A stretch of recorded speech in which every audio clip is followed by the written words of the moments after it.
Muy buenas noches a todos los amigos de la librería La Montaña Mágica. Sed bienvenidos de nuevo y retomamos nuestra sección de los traductores, esa sección donde convocamos y requerimos a un traductor para ver si es culpable o no de traición a la literatura. Ya sabéis, el dicho tan famoso de traductor traidor.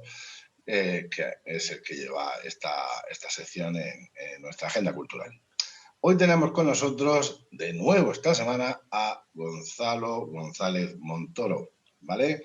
Amigo ya íntimo de la librería. Hola Gonzalo, buenos días. Buenas Hola, noches, bueno, mejor dicho. Buenas noches. hola, ¿qué tal, Vicente? Gracias. Bueno, vamos a ver. Gonzalo tiene una dilatada experiencia dentro del mundo editorial.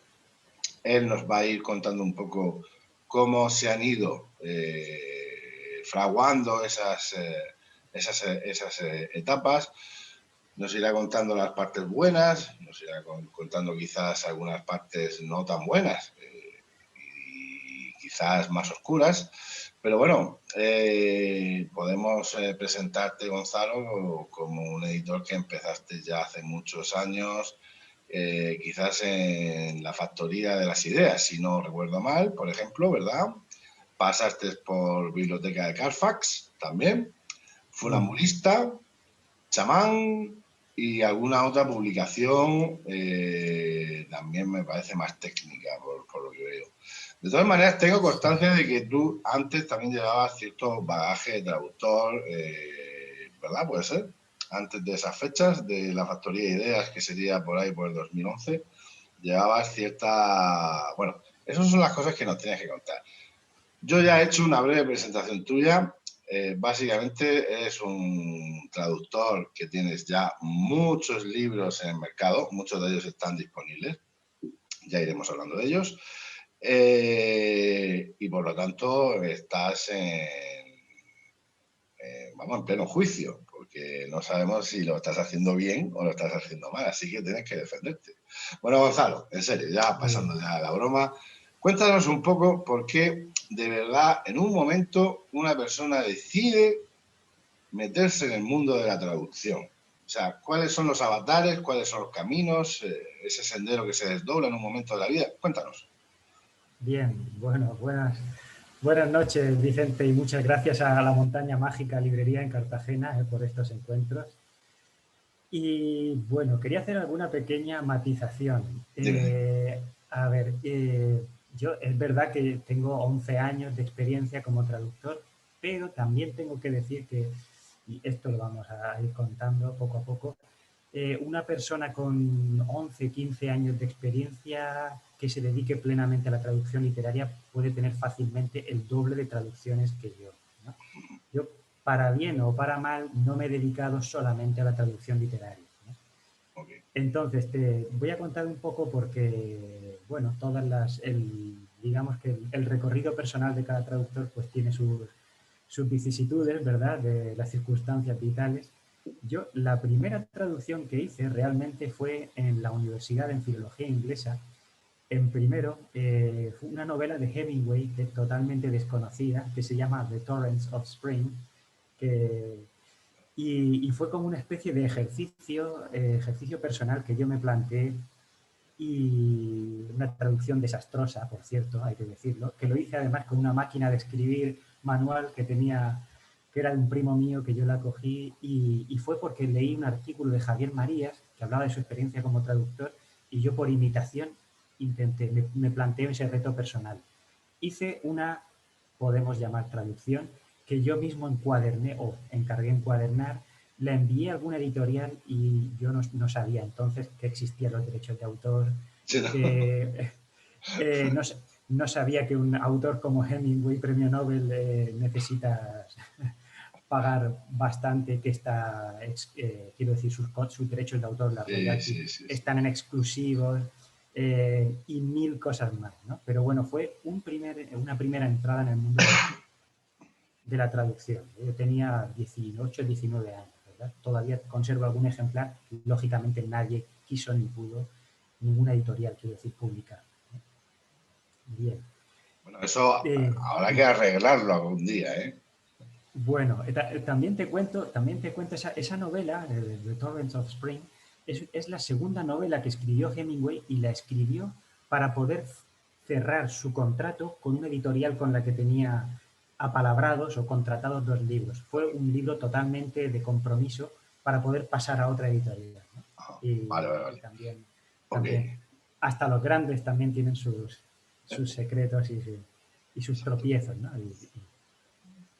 Bien. Muy bien. Y de ahí saltas Bien, a... entonces, 10 años aproximadamente después de eso, yo llegué a la traducción literaria, digamos, profesional o seria, pues casi por necesidad económica y porque la vida me llevó ahí. Realmente yo no puedo decir que no lo busqué. En el año 2010 hice unas oposiciones a profesor de secundaria, como todo el mundo en España prácticamente que estudia letras, ¿verdad? Yo Saqué también. una buena nota, pero fue una época de recortes, saqué una buena nota, pero finalmente pensé que ni siquiera me iban a convocar para hacer una sustitución y me encontré con 27 años sin empleo y pensé, ¿qué cosas puedo hacer?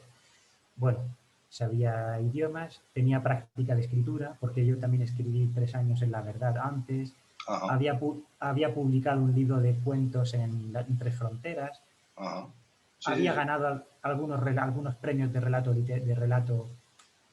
de, de poca categoría, podemos Sí, sí, decirlo. sí. Pero tenía práctica de escribir y pensé, ¿qué puedo hacer? Me apasiona el mundo editorial, la literatura, pues hice, como dice Gianni Rodari, un binomio fantástico, literatura, lenguas, traducción. Y así empecé en la factoría de ideas.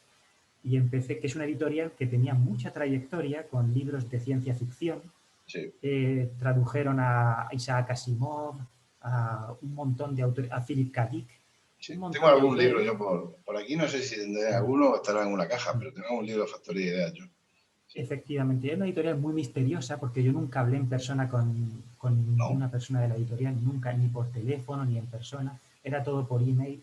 Y traduje para ellos 4 libros de una especie de imitaciones de la saga Crepúsculo, que eran entre novelas de vampiros, medio pornográficas, infumables, totalmente infumables, horribles, pero, pero que yo sudaba tinta literalmente para traducirlas porque había muchos combates y peleas y eso, el inglés para eso es mucho más sintético que el español. Para Ujú. lo que es, y también hice uno de fantasía épica, que se llama El Tesoro de Morren, que suena un poco como a Chiquito de la Calzada, ¿no? Sí, ¿verdad? Morren. Y un libro de 500 páginas también de Uf, fantasía épica. claro, claro. También. Y ahí, ¿qué te iba a decir? Creo que estás como transmitiéndonos que no te lo pasaste realmente bien traduciendo estos Esos, libros. esos, esos primeros libros no los disfruté. Entonces, yo cuando entré allí, era muy joven, 27 años, Sí. para un traductor además es muy joven porque la traducción literaria necesita mucho bagaje, Sí. realmente. No es una artesanía, que la palabra artesanía es una palabra absurdamente desprestigiada actualmente en este mundo de marketing y de palabras vacuas que tenemos. La artesanía es un oficio que aprendes con muchos años, con un maestro, y es una palabra muy noble, ¿no? Y la traducción literaria es una artesanía realmente.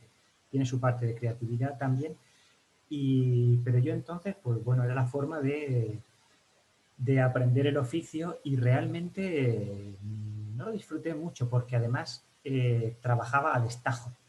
Ah, Yo tenía, y entonces tienes una presión, cada semana tienes que entregar un número de páginas y yo personalmente soy muy perfeccionista y sentía que no tenía el tiempo suficiente, esas relecturas que a mí me gusta hacerle, no tenía tiempo. Pero ujú. era otro tipo de literatura. Sí. Vamos, muy bien. Bueno, pues nada, esa fue tu primera experiencia. Estuviste ahí durante 4 o 5 2, 3 años, novelas. 2, sí, 4, 5 novelas, sí. Vale, bueno, eso por lo menos, aunque no conociste a nadie, te pagarían, digo yo, por lo menos. Efectivamente cobraba, pero era muy curioso porque yo recibía un cheque y recibía un cheque un mes después de entregar el texto.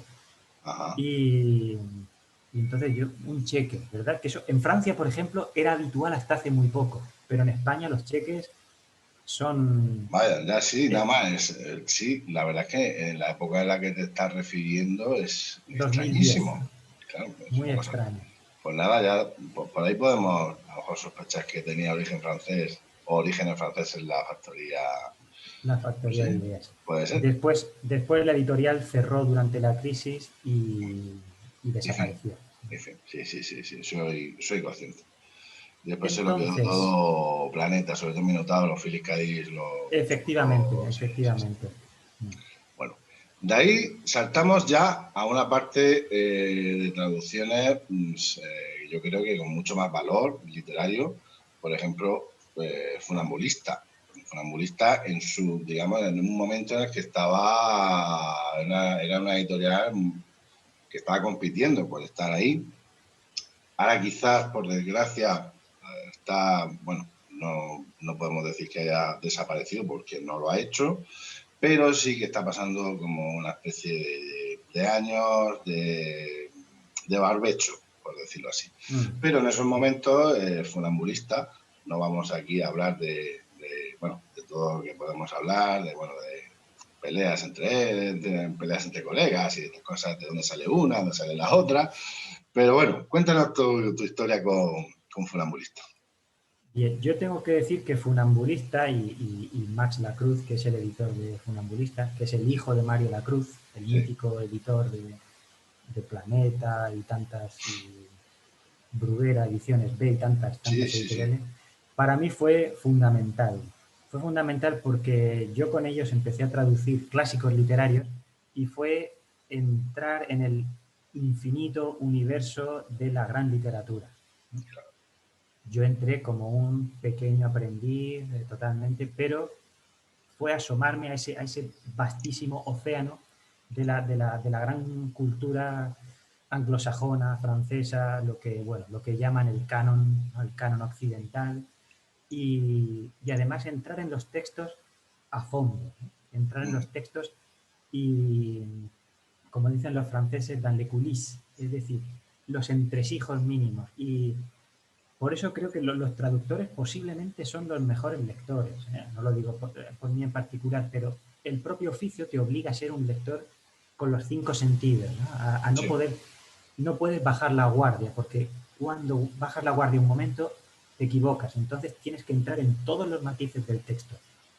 Y con Funambulista yo hice al principio unos cuentos de Edith Wharton. Recuerdo Sí. que el primer cuento que publicó en vida Edith Wharton es Las vistas de la señora Manstey. Lo publicó con 28 años y es una maravilla, es una joya. Claro, yo pensaba cuando lo traducía, y esto es una cosa mala de la traducción literaria de los clásicos, es que tomas conciencia de que yo como escritor nunca llegaría ni a la suela de los zapatos de cualquiera de ellos. Entonces puede ser desmotivador en ese aspecto.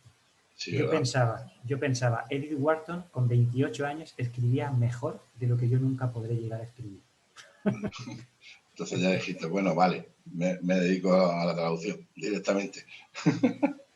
Entonces, por una parte, es una de las muchas cosas que te planteas cuando tienes una vocación literaria como Sí, escritor y es una de las cosas que te planteas, ¿no? Dices, yo tengo un tiempo limitado, desgraciadamente las personas tenemos un tiempo limitado, tengo un talento limitado, ¿en qué puedo poner a qué puedo poner a servicio mi talento? A escribir libros mediocres, a facilitar que lleguen a los lectores libros extraordinarios que además están olvidados. claro. Entonces te planteas eso. Es una de las muchas cosas que... Y después también te planteas las novedades. Es, es realmente importante tantas novedades cuando hay libros tan buenos Ya. que han superado el filtro del tiempo, ¿no? Como decía Borges, que el tiempo hace la antología, y están sin descubrir. Si Entonces, quieres, ¿qué? dejamos ese pequeño apunte, lo dejamos para el final porque eso da para mucho, pero tenemos que hablarlo porque es necesario. Es un run constante entre los propios libreros. O sea, es una reflexión que hacemos entre nosotros y en algún vídeo se ha tratado, ¿no? Un vídeo que hicimos con unas cuantas librerías, con 80 mundos, con La Puerta de Tannhäuser y con El Agente Secreto, sacamos un poquito el tema de novedades. Pero bueno, yo creo que pasaste una buena época en Funambulista. Estuviste traduciendo a Dostoyevsky, de H. Lawrence y alguna... A ver, me falta... Refréscame la memoria. Sí, precisamente Albert Nobbs, la película de Glenn Close, la dirigió Rodrigo García, el hijo de García Márquez, Sí, sí. que ha estado en televisión española recientemente. Esa película está basada en una novela, que es una novelita, y sí, la traduje yo por primera vez al español, es La vida singular de Albert Nobbs. Sí, sí. La película está basada en el original, lógicamente. Claro, claro. Esa es una pequeña joya que tradujimos en Funambulista. Sí. En Funambulista. Edith Wharton, y también, por ejemplo, tengo aquí pues de Émile Zola. Ah, verdad. Tenemos una antología de nouvelles de amor de Zola, muy, muy interesante. Estamos hablando entonces de que, Gonzalo, ¿cuántos idiomas controlas? Porque esto es importante. Realmente, bueno, aparte del castellano, lógicamente, Hombre, ya. me formé en filología inglesa y mi primera vocación era ser docente de inglés. Y después, bueno, he vivido 8 años en Francia y también me he formado en francés. El libro de Dostoyevsky está traducido del francés, lo cual es una práctica muy habitual en el mundo editorial, pero bueno, está cotejado con otras traducciones. Vale.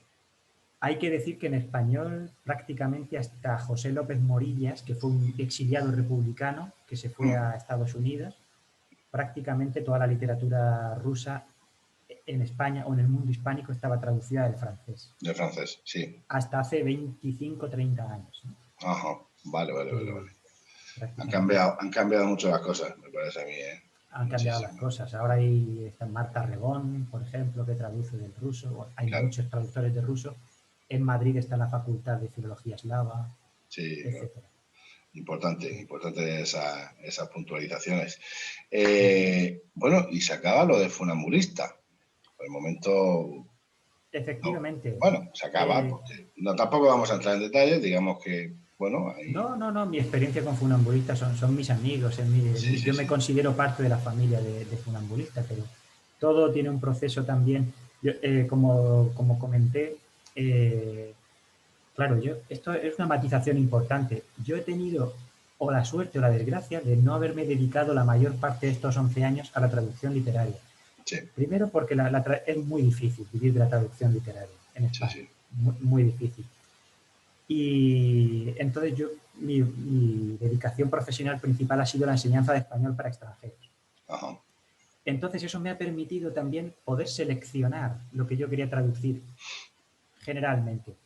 Y eso es una cosa un poco especial, ¿no? Porque si eres un traductor profesional, recibes encargos y tienes poca libertad de decisión. Entonces, bueno, pues por ejemplo, este libro de Zola fue una propuesta mía. Una propuesta tuya. Al editor, exactamente. Mira que eso está surgiendo. Es una cosa que yo nunca hubiese imaginado, fíjate. Yo nunca hubiese imaginado que, porque cuando entrevisté a Marian Ochoa Eribe, fue ella la que le dijo a Enrique Rede, mira, aquí tienes a Tatiana Tibuleac, me la he leído y es una maravilla.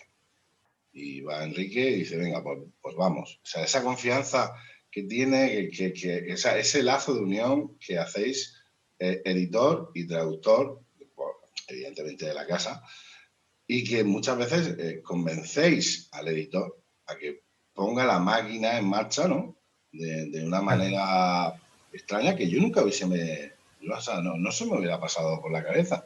Y la verdad es que es curioso, o sea, que el libro de Zola es... básicamente germina en tu cabeza y acaba en la editorial. Efectivamente.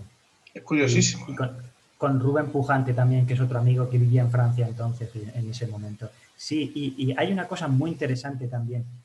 Creo que todo traductor literario realmente es una persona apasionada que quiere compartir y difundir aquello que le apasiona. Claro. Eso está en la base, ¿no? de la traducción. Eres un entusiasta que quieres difundir como creo que debe serlo, por ejemplo, un docente también, una persona apasionada que difunde, o un librero, en tu caso, perfectamente. Sí, sí, sí. Sí, es verdad. Es que si no estás haciendo... Si no, eres otra cosa. Evidentemente. Efectivamente. Se Una podrá cosa es un llamar lo que librero, sea. otra cosa es un señor o una señora que vende libros, ¿verdad?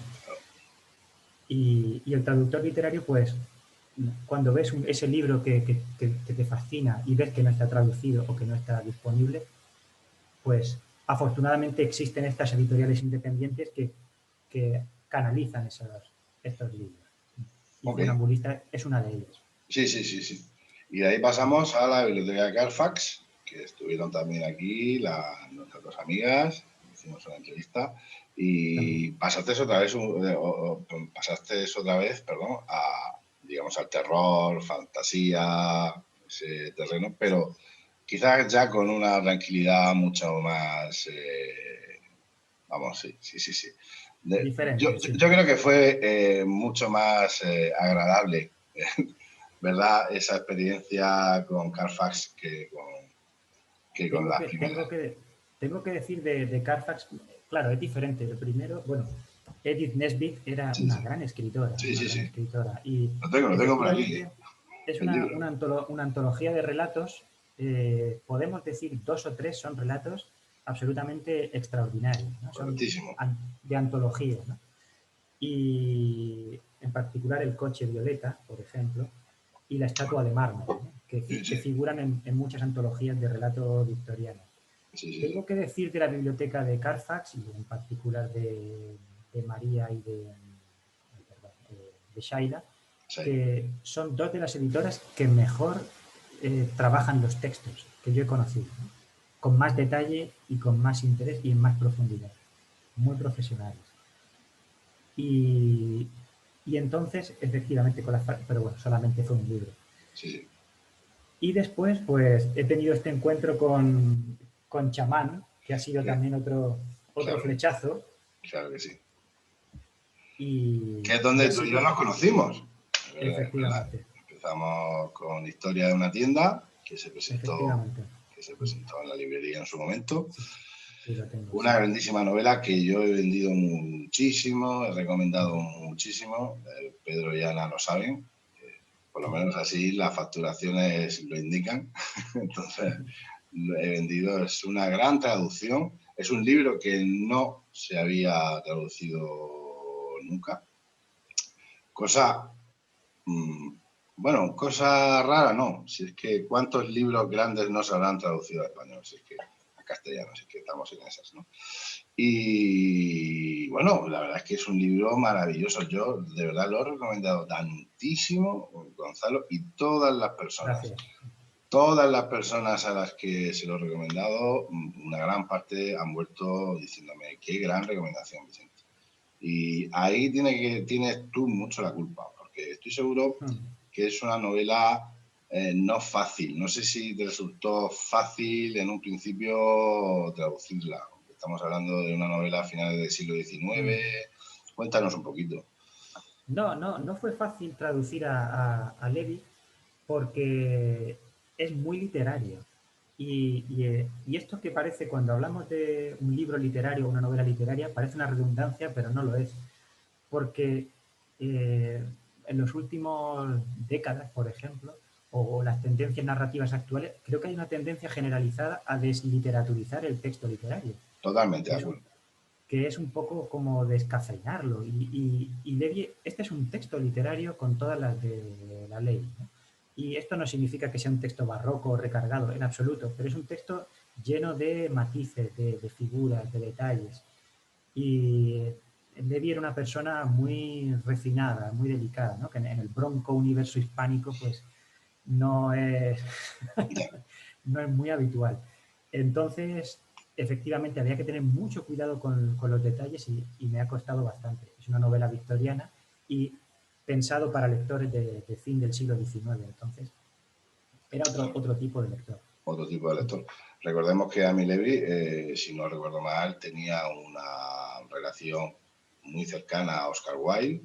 O sea, no estamos hablando de la chica del barrio, o sea, no estamos hablando de toda una señora escritora, hasta el mismo Oscar Wilde, creo que queda reflejado en el libro, dijo, vamos, pues en palabras propias, que era una grandísima escritora. O sea, no estamos, y Oscar Wilde precisamente no era una persona que se prodigara en elogios, ¿eh? No, la verdad, más bien todo lo, bueno, se prodigaba en sutilezas irónicas, eso sí, pero elogios contundentes y que no dieran, vamos a otro. Sincero.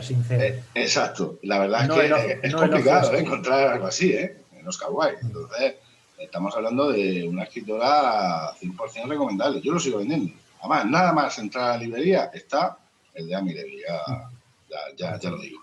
Y al ladito tiene a el de Clementina Black, Revolucionario. Ahí está. Sí. Que gracias al vídeo que hicimos el lunes, se ha empezado a vender. Es decir, parece que YouTube funciona, que alguien ve los vídeos, si los ven, que yo soy muy escrupuloso y tengo mi manera de entrar en los datos y ver cuáles son de verdad y cuáles son de mentira, que me han enseñado. Y si hay un feedback, ya se han vendido varios ejemplares de Revolucionario. Yo lo siento, Gonzalo, a mí no me gusta mentir, no me ha dado tiempo a leerlo, pero estoy seguro de que, es que claro, es que no me da la vida, ¿eh? Ya hemos hablado un poco antes, no me da la vida, o sea, directamente no me da la vida. Pero lo tengo clarísimo que en cuanto tenga un ratito, que el ratito supongo que llegará en verano, porque la cosa me lo voy a leer. Al fin y al cabo es una novela que a mí me atrae muchísimo, porque es un tema en el que yo he profundizado, pues el licenciado en historia, he profundizado muchísimo, todo lo que es el proceso de la segunda revolución industrial, donde se entronca evidentemente esta novela, todos los procesos sociales, etcétera. No nos vamos a poner aquí. Y estoy segurísimo que es una novela que me va a apasionar, escrita por otra mujer que tampoco había sido traducida nunca al castellano. ¿Por qué? Efectivamente. Es que hay que ver, ¿eh? Sí. Es una cosa, no sé. Y curiosamente es además la mejor amiga de Amy Levy, ¿verdad? Era una... Correcto, que le iba a decir. Y sí, aquí podemos dar algunos datos, pocos datos, pero muy significativos. Clementina Black, que fue la mejor amiga de Amy Levy, que fue posiblemente la primera persona que escribió en un informe por escrito reivindicando la igualdad salarial entre hombres y mujeres. Posiblemente fue sufragista, fue sindicalista. Correcto. Y un dato muy interesante, su hermana Constance fue la primera traductora al inglés de todos los grandes escritores rusos del 19. Ah, eso no lo sabía. Tolstoy, Dostoyevsky y Chekhov, incluso Pushkin, si no recuerdo mal, los tradujo su hermana. Se llamaba Constance Garnett porque se casó con un editor que era Ganson. Sí. Y todos los grandes escritores del siglo XX británicos leyeron los clásicos rusos en la traducción al inglés de su hermana Constance. Y consta que Nabokov, que era un autor ruso, después se exilió en Estados Unidos, que era muy malicioso también, criticaba en público las traducciones de Constance Garnett y en sus clases en la universidad utilizaba las traducciones de Constance.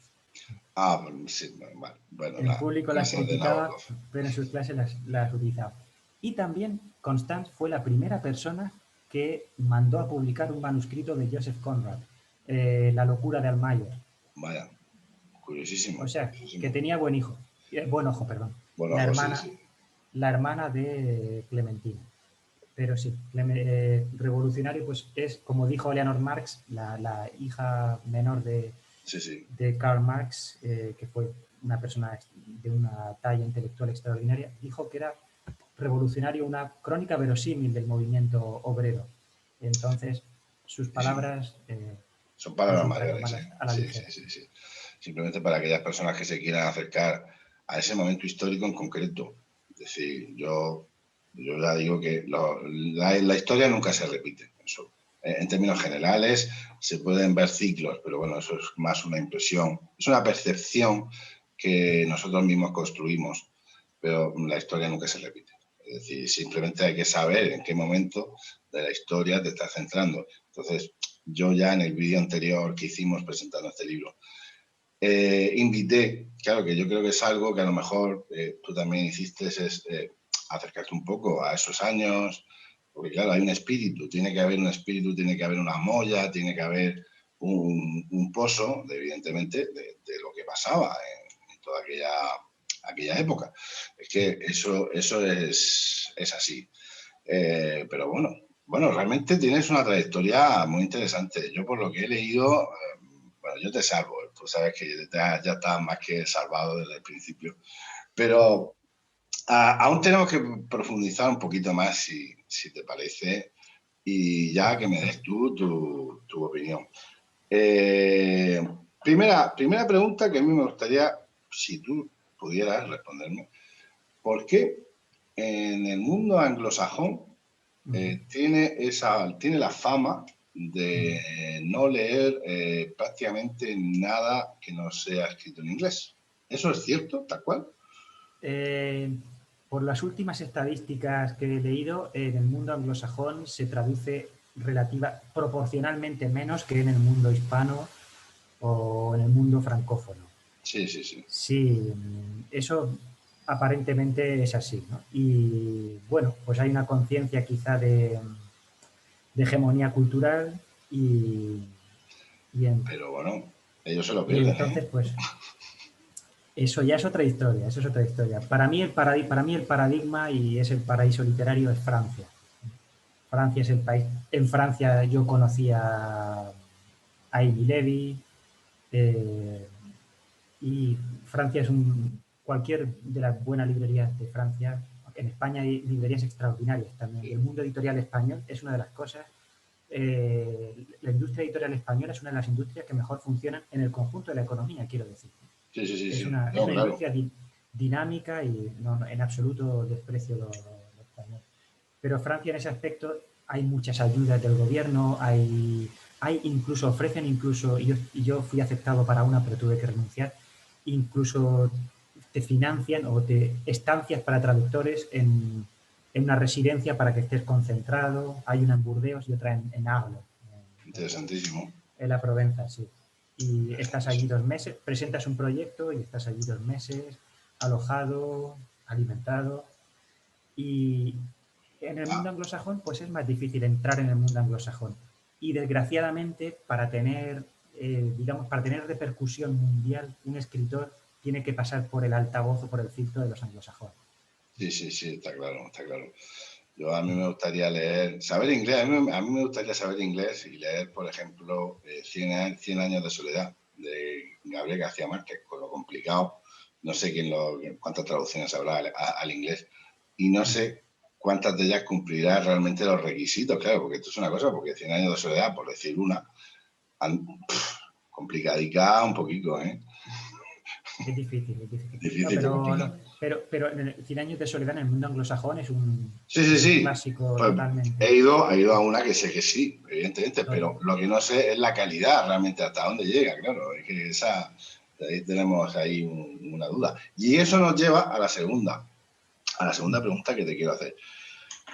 Eh, de todo lo que tú sabes, de lo que has vivido, conversaciones que hayas tenido con editores, colegas, ¿crees que ahora mismo el mundo de la traducción tiene una buena salud en España? Es decir, ¿tiene mejor salud, por ejemplo, ahora que en los años 80, que es evidente que había traducciones? Bueno, pero bueno, ¿tú crees que se ha mejorado realmente? ¿O es una Pues impresión mía? Pues te voy a dar un par de ideas solamente, aparte de la mía, ¿no? Recientemente Javier Calvo, que publicó el traductor y sus fantasmas, que bueno, que ha traducido muchos libros también, él tiene una idea, y es que ahora mismo hay mejor conocimiento de la lengua fuente, como se dice en la Sí, sí, sí. traductología, de la lengua fuente, pero los traductores conocen menos el castellano. Ah, Y, y ya antes los traductores tenían menor conocimiento de las lenguas fuentes, pero dominaban mejor el idioma. Bueno, esa es una idea general de Javier Calvo. Eh, puede ser en ese aspecto. Ahora también, por ejemplo, la tecnología ayuda muchísimo. Ya. ayuda mucho ahora la tecnología. Ahora mismo, revisar una traducción, que eso es fundamental. Es decir, el traductor hace un trabajo, pero es fundamental que mínimo otra persona lo revise. Eso lo facilita muchísimo la informática. Antes era más complicado, ¿no? Y García Márquez decía, yo cuando escribía un libro a máquina o a mano tardaba no sé cuánto tiempo, y ahora con el ordenador dice, teóricamente podría tardar muy poco, dice, pero tardo mucho más porque hay tantas posibilidades de cambiar cosas. Sí, Dice, no, claro, copia-pega. y bueno, que es tan sencillo jugar con la sintaxis. Entonces, yo diría que ahora mismo la traducción goza de bastante buena salud. Hay facultades de traducción también en muchas universidades, que antes muchas veces la traducción literaria llegaba a la gente casi por, porque la vida lo llevaba hacia allí sin una formación previa, ¿no? Sí, sí. Entonces, yo diría que ahora mismo tiene buena salud. Buena salud. Bueno, me alegro un montón saberlo. La verdad es que doy fe. Creo yo, soy un hombre parco en otros idiomas, ya te lo digo. La verdad es que mi inglés es nefasto, horrible, y no domino nada más que el castellano. Y entonces, pues me tengo que fiar, pero sí que a través de años y años de lecturas, y claro, y de haber, por ejemplo, en el tema de la montaña mágica, tú sabes que la última traducción se hizo en el 2005. Claro, cuando sopesas la traducción que yo tenía que leer, que eran unos libros del círculo de lectores que tenía en casa de mis padres, que venía con el mimbrete típico de la época franquista de que había pasado por, por, la, por la censura, todo lo que he dicho. Claro, yo me leo por primera vez La montaña mágica, siendo, bueno, joven no, pero relativamente joven. Me impresiona, pero es realmente en el 2005 cuando esa gran traducción, dices, wow, esto sí, esto sí tiene un sentido, porque claro, uno se acuerda de esas traducciones que yo creo que muchas veces hay obras que se han quedado lastradas en nuestro país por culpa de esas traducciones, digamos, bueno, yo no voy a decir Totalmente, ni que sean malas ni que sean peor, no voy a decir que sean malas, pero son traducciones toscas, por lo menos, por decir. totalmente, Y totalmente. claro, han arrastrado y ya es imposible quitarles ese machamo. Entonces, Sí. Y además hasta los años 60 70 se buscaba una forma, tener una traducción aproximada.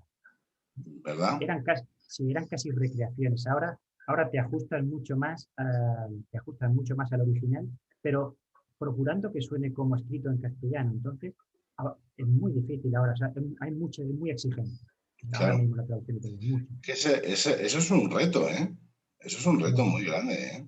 Es un reto grandísimo. Entonces, yo hago mucho hincapié y realmente, por fortuna, tengo muchos clientes que sí se fijan en las traducciones. Parece que no, pero vamos, no todo el mundo, no lo vamos a engañar, pero sí que hay clientes que me dicen, oye, tienes la traducción, o sea, este libro en la traducción de tal. Entonces, evidentemente, el librero tiene que estar atento un poco claro. a todo tipo de traducciones que haya de un libro. Por ejemplo, hay libros que tienen muchísimos traductores a lo largo, porque bueno, hay libros que están ya no tienen derechos de autor, entonces, bueno, vamos. Y entonces hay gente muy interesada en ver los matices, ¿no? Muchas veces entre una cosa y otra, porque es que cada idioma tiene su particularidad y entonces es interesante. Hay gente muy interesada. Es decir, yo creo que el mundo de la Sí, traducción tiene un gran futuro desde mi punto de vista y sobre todo aportáis muchísimo a la gran labor editorial que se hace en este país, ¿eh? Yo creo que no sí. sería lo mismo este gran, porque yo creo que en España es uno de los países donde mejor se edita, pero no sería tal cual sin vosotros. Eso lo tengo claro. Porque sin personas, bueno, no voy a nombrar aquí, pero sin una veintena de personas, hay muchas editoriales que no estarían donde están. Eso lo tengo claro. Eso lo tengo Eso es clarísimo. posible. Mira, te voy a poner te voy a contar una anécdota de andar por casa. Mourinho, si no recuerdo mal, el entrenador de fútbol, insultó una vez bueno, lo insultó, le dijo traductor como un insulto, sí, no recuerdo, a un técnico que entonces hacía de traductor en un equipo. Y recuerdo y lo utilizó como un insulto. Y como diciendo que no tenía categoría para ser entrenador. Y recuerdo que Juan Cruz, el periodista del País, dijo, lo utiliza como un insulto, dice, muy significativo. Dice, cuando los traductores, gracias a ellos, hemos tenido la obra de Erasmo, Claro, de todo. Shakespeare. Claro, Bueno, y eso por hablar de literatura, si ya no hablamos de documentos de la ONU o de la Unión claro. Europea, que es lo que rigen toda nuestra jurisprudencia, etcétera, y han sido fundamentales, pero al mismo tiempo los traductores han sido invisibles, que deben serlo también, por otra parte. Sí.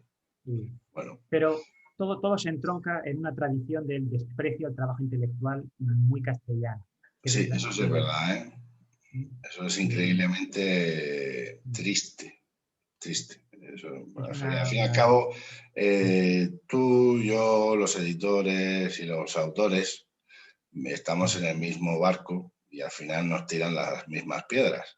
O intentar, ¿verdad? Es que es una cosa, porque tú lo has dicho, sí hay una especie de desprecio castellano, árido, desértico, porque es así, porque es castizo, puro y duro. Ese desprecio castizo, que es parte del desierto, porque es que la meseta es un desierto, no nos engañemos. Y bueno, pues hay un desprecio por la cultura que no se daba en otras zonas de la península, porque yo tengo conocimiento claro, de, por ejemplo, la zona, digamos, occidental de la península, que es Portugal, no tiene esas características y la zona, digamos, catalano-parlante tampoco, no nos engañemos. claro, Pero bueno, no nos claro. vamos a meter aquí en, digamos, en charcos que a más de uno le van a salir sarpullidos. Pero es Ah, una evidencia tan grande, es una evidencia tan grande. Yo nada más que, pues yo es que, ya que has tocado el tema, pero es que Sex Barral, ¿dónde surgió? Y fíjate todo lo que trajo Sex Barral. O sea, claro, es que y Sex claro, Barral no ahí era de Madrid, precisamente. no. La burguesía ilustrada que surgió con la revolución industrial marca diferencia, ¿no? Marca Claro, diferencia. La burguesía industrial de la aristocracia terrateniente, ¿no? sí. Bueno, pero bueno, No, estamos ya entrando y ahora en no otros quieren temas que la ser. estamos alejando de tu Exactamente. grandísima labor de Gracias. traducción, en el mundo de traducción. ¿Tienes Bueno, algún proyecto por encima ya? pues ahora mismo tenía pensado hacer una pequeña Vaya, pausa bueno, está sí, bien. porque tengo otras ideas para escribir yo, pero en cualquier momento, y eso es lo bueno de ser un traductor no a tiempo completo, que puedo permitirme estos caprichos, ¿no? Muy bien, Si muy bien. encuentro una perle rare, como dicen en francés, una perla rara y sacarlo y sin tener la necesidad de estar eh, Perfecto. traduciendo encargos. Gonzalo, ¿qué te voy a decir? Te asuelvo de tus pecados, ¿vale? Muchas gracias. Eres libre de seguir traduciendo. La verdad es Muchas que ha gracias. sido una charla genial, la verdad es que hemos aprendido muchísimo. Eres un tío encantador, todo lo que he dicho. Ah, Ojalá gracias. nos podamos Bueno, encontrar dentro de poco, ojalá pase todo esto lo antes posible. Y bueno, ya solo nos queda, pues eso, tomarnos unas cervezas y a decirles al público de la librería La Montaña Mágica que se acerquen a estos libros traducidos por Gonzalo González Montoro. Eh, Es Gómez Montoro, Vicente. ay, ay, ay, bueno, No te preocupes. Mis estudiantes extranjeros siempre confunden. No saben esta. bueno, Yo explico, es tan sencillo como John Johnson. Y dicen, Johnson. claro, es verdad, John Johnson, ¿verdad? Pero tiene sería lo mismo. Es en muchos idiomas. Eso. Claro. Gonzalo, un placer haberte tenido de nuevo aquí en la agenda cultural y bueno, tómate un descanso pero cortito, ¿vale? Gracias, Vicente. Y si no ya cogeré yo y te mandaré de ver, ¿no? No te preocupes, ¿vale? Todo Muchas queda gracias, Vicente. que me he Y quedado, ¿eh? gracias a la Montaña Mágica Librería, que hacéis un Muy bien, trabajo extraordinario. muy bien. Muchas Venga, gracias. pues un beso. Hasta Chao, pronto. chao. Venga, hasta luego.